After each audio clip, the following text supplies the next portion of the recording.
Comment investir 100 euros? Eh bien les amis, je vais vous partager qu'est-ce que je ferais si j'aurais uniquement 100 euros à investir. Mais tout d'abord, 100 euros, ça correspond à quoi? Eh bien en France, 100 euros, ça correspond à 20 kebabs. Parce qu'un kebab coûte en moyenne 4,94 €. Donc j'ai cette première méthode de dépenser mes 100 euros qui est d'acheter 20 kebabs. Donc je me fais 20 repas. Le souci avec ça, c'est qu'au niveau patrimoine, ça va pas nous rapporter grand-chose. Peut-être uniquement des maladies dans le futur avec une viande un peu bizarre et tout, c'est pas forcément la meilleure solution. Ensuite, deuxième chose qu'on peut faire avec 100 euros, alors là encore une fois, c'est pas la meilleure méthode, mais c'est une possibilité, c'est d'acheter une nouvelle paire de chaussures. Et donc là, j'ai trouvé un site top4running.fr avec une paire à peu près 100 euros, donc 99,99 €, une chaussure Nike Air Max VGR, je sais pas quoi. Alors je me suis renseigné, la durée de vie moyenne d'une paire de chaussures, si on est tout d'abord un triathlète, on consomme 4 à 5 paires de chaussures par an. Donc là, ça veut dire qu'en 2 mois, globalement, la paire, elle est morte. Donc ça fait cher 100 euros de perdu en 2 mois. Mais sinon, si on n'est pas un triathlète, parce que je pense que vous êtes comme moi, on n'est pas vraiment des triathlètes, pour le coup, une paire de chaussures, ça a une durée de vie de moyenne de 2 ans. Donc c'est déjà un petit peu plus intéressant. Donc déjà, il faut choisir entre se dire, ok, on a les kebabs, au-delà de ça, on a les paires de chaussures et après on a les investissements. Donc c'est 3 choses très différentes. Donc moi je vais vous partager un petit peu les amis, qu'est-ce que je ferais avec 100 euros. Alors les kebabs, j'éviterai. Peut-être je mets 5 euros sur les 100 euros dans un kebab, ok. Ensuite les chaussures, pour moi je trouve ça a vraiment aucune utilité, tandis que le kebab tu peux quand même le partager en ami et tout. Et du coup après il me reste 95 euros. Alors là maintenant il faut être stratège. Il faut se dire ok, qu'est-ce que je fais, comment je m'organise. Alors, premier truc, c'est que vu que je souhaite investir, il faut que je me renseigne sur ce que je souhaite faire en termes d'investissement. Donc, j'ai une solution qui est de me dire, ok, je vais me former. Si je souhaite investir en crypto-monnaie, je vais acheter une formation, je vais regarder des vidéos YouTube, ou je vais acheter des livres. Si je souhaite, imaginons, me former au niveau de la bourse, je vais acheter des livres sur la bourse, des formations. Bon, il faut faire gaffe quand même aux formations. Donc, le mieux, moi, il y a une plateforme que j'aime bien qui s'appelle Udemy, où il y a des formations à 10 euros et on peut se faire rembourser sous 14 jours si on n'est pas satisfait. Contrairement à beaucoup de formations qu'on va avoir sur YouTube qui coûtent 1000 euros et au final, si on n'est pas satisfait, on peut pas être remboursé parce que le mec est à Dubaï ou le mec est à un endroit stratégique et tu peux rien faire quoi. Donc Udemy, moi j'aime beaucoup pour me former et je trouve que c'est une très bonne plateforme. Donc je mettrai à peu près 10 euros sur mes 100 euros dans une formation. Donc globalement, j'ai 5 euros dans un kebab, 10 euros dans une formation. Donc il me reste, si mes calculs sont bons, 85 euros. Et 85 euros, j'achèterai un ETF. Alors un ETF, c'est quoi? Tout d'abord, c'est en rapport avec l'investissement boursier. Moi, comme vous le savez, j'ai cette chaîne YouTube sur l'investissement boursier et j'investis en bourse depuis maintenant 2 ans et demi. Et c'est clairement mon investissement préféré. J'ai testé le crowdfunding, j'ai testé aussi d'autres choses. Mais dans mon cas, je pense que c'est le plus intéressant parce que je suis jeune et j'ai du temps. Ça me permet de capitaliser avec les intérêts composés sur le long terme.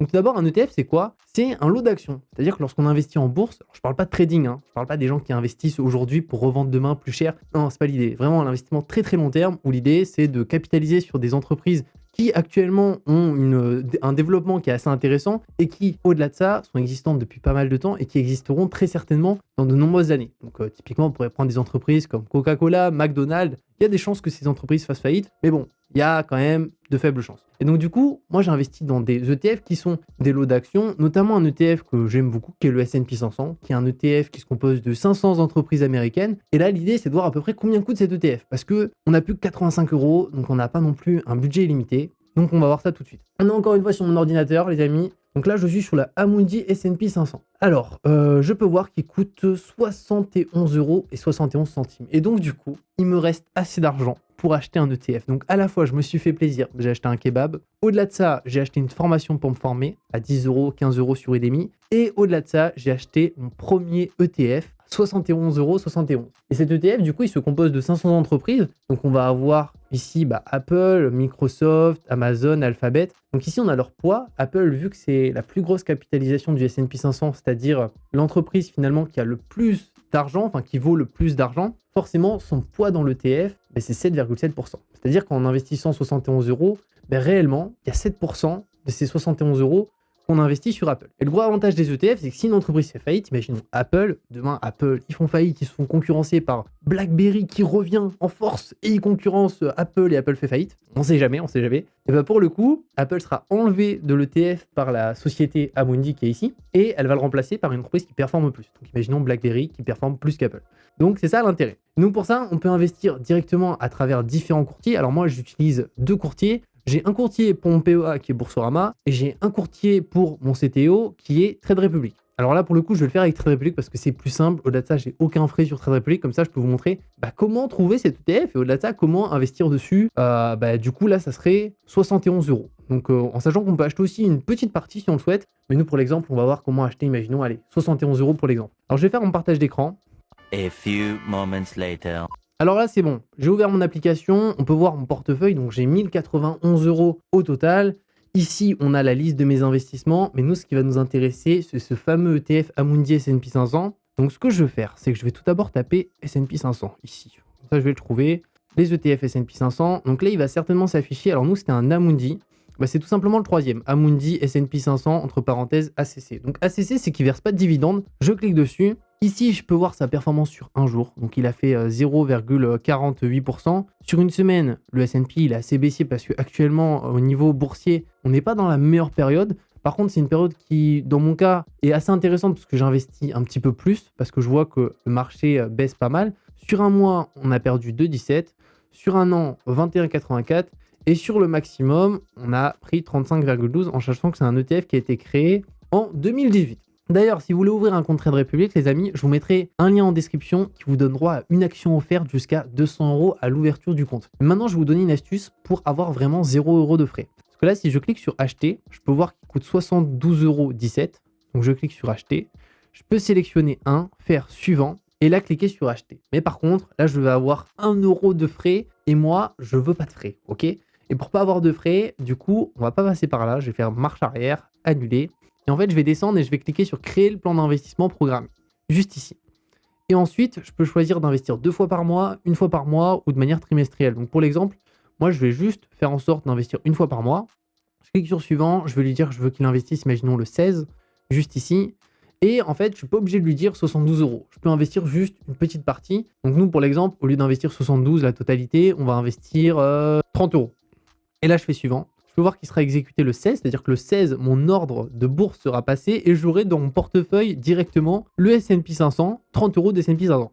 Donc je fais créer le plan d'investissement programmé. Là, il met le Face ID, c'est créé.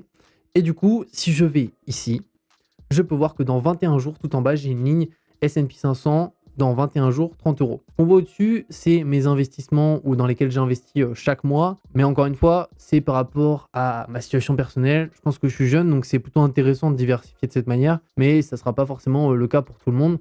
Donc c'est pour ça que le mieux, si vraiment on veut investir de la meilleure manière, c'est d'avoir soit un conseiller financier, de prendre rendez-vous avec un conseiller financier qui, lui, selon notre situation, nous oriente, ou sinon de le faire soi-même, mais de prendre ce risque aussi de faire des erreurs. Et c'est aussi le point qu'il faut prendre en considération. Donc moi, pour le coup, là, j'ai investi, pour l'exemple, dans le S&P 500. Donc dans 21 jours, il va être exécuté, c'est-à-dire qu'il sera ajouté dans mon portefeuille, qui sera ici, il sera affiché là.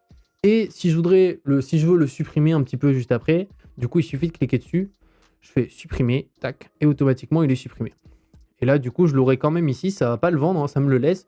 Juste, il va pas réinvestir le mois d'après, je l'aurai supprimé. Donc voilà les amis, comment je m'organiserai. Donc globalement, 100 euros, je mets 5 euros dans un kebab entre amis, je mets 10 à 15 euros dans une formation, donc si possible sur Udemy, comme ça j'ai les avis. Et si la formation me convient pas, on peut quand même être remboursé sous 14 jours. Donc il y a des formations sur tout, hein, sur l'immobilier, sur les cryptos, sur la bourse. Sur tous les milieux, c'est possible. Et au-delà de ça, après, j'investis dans un ETF qui me permet d'être très diversifié. Donc pour le coup, là, j'aurais choisi le S&P 500 où j'ai 500 capitalisations à l'intérieur. Donc j'espère que cette vidéo vous a plu. Je vous invite vous aussi à me partager en commentaire si vous avez 100 euros, comment vous vous organisez. Qu'est-ce que vous faites? Est-ce que vous faites un petit plaisir? Après, vous investissez? Est-ce que vous investissez tout directement? Je pense que ça peut être intéressant. Donc je lirai tous vos commentaires et j'y répondrai dès que j'ai un petit moment. N'oubliez pas le petit like pour soutenir la chaîne. Pour ceux qui souhaitent ouvrir un compte Trade Republic, pareil, je vous mets un lien en description pour avoir cette action offerte jusqu'à 200 euros. Donc, c'est une action d'une grande entreprise. Ça peut être Apple, Amazon, Microsoft, bref, une grande entreprise. Et je crois qu'il y a aussi Disney, etc. Je vous dis à dans 3 jours pour une nouvelle vidéo. Prenez soin de vous et ciao!